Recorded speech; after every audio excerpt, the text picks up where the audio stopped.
Welcome back. You're watching Public Affairs on Peach. I'm Karen Greer. Today's show is about a subject that is very difficult to talk about, but we need to. It's stalking.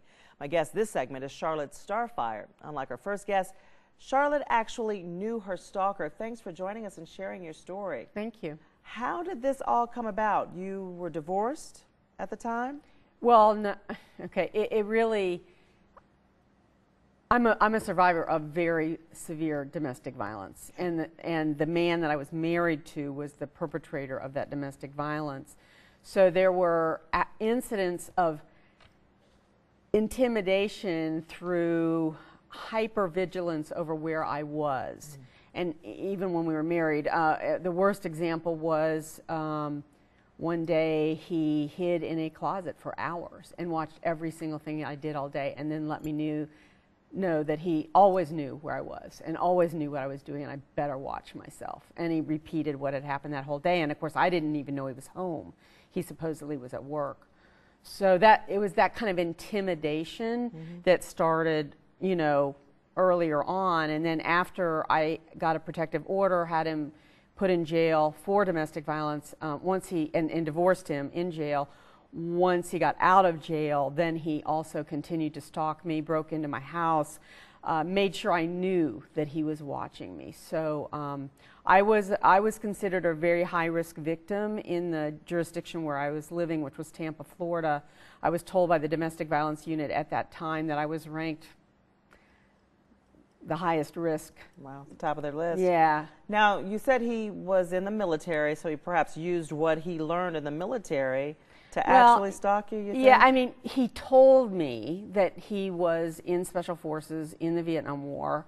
That did get verified at one time when he was in the hospital, and we had to go to the Pentagon for his records. But so I do believe that that was true. I didn't know him at that time, but he always, again, it was about intimidation, right? So he always told me that he knew how to stalk, and he was watching me. So. And for women at home who've had similar experiences, how do you get away from something like that? You have to get a protective order, and you have to get out of the relationship, and you have to be hardcore. I mean, I got the protective order, I divorced him in jail, and then I literally had to move, change all my public documents, like my mortgage, my power bill, all that kind of stuff had to be put in somebody else's name for a while so that he could not find me, but he did find me. So I think he found me actually by watching my son's school and following my son to get home. I think that's how he figured out where we had moved to. But did he still have a relationship with your son no, all through this? No, not at all. I mean, no. I mean, my son knew he was not a safe choice either, and all the neighbors knew, and everybody in our life knew. So now later on you learned he died? Yes, I got a phone call one night from a close friend of mine that said, you know, are you sitting down? I'm like, yeah. She said, well, Eddie passed away. And I said, good. She said that when he died, he had a note in his pocket, though, to call me if anything ever happened, because he loved me dearly.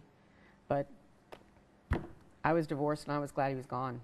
Did you ever figure out why it was so severe, so serious with him? Well, I don't know, but I think his childhood was difficult. I mean, I asked, when he was in jail, they assigned a counselor to him, and then they also provided my opportunity one time to visit with that counselor.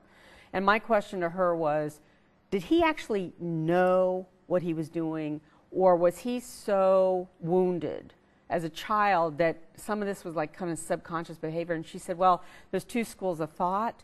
She says, personally, after working with your husband, he knew exactly what he was doing. Because he even had manipulated a minister in the jail to break the protective order and reach out to me when he was in jail too. So she said, no, he knew exactly what he was doing. He was very calculating, you know.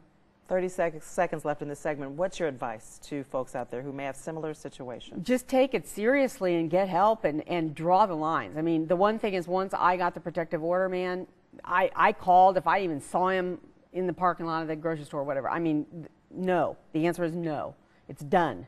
Leave me alone. You were afraid for your life. I was definitely afraid for my life and afraid for my son. And there are organizations out there to help people. I'm on the partnership of the Against Domestic Violence Board. And I just encourage people to reach out. I didn't have to go to a shelter. I went to someone's house that he didn't know.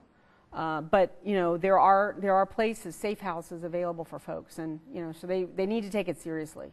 Thank you so much for joining us, sharing your story. Thank you. Wow, glad you are okay. When Public Affairs on Peach comes back, we're going to meet a man who stalks the stalkers. We'll be right back.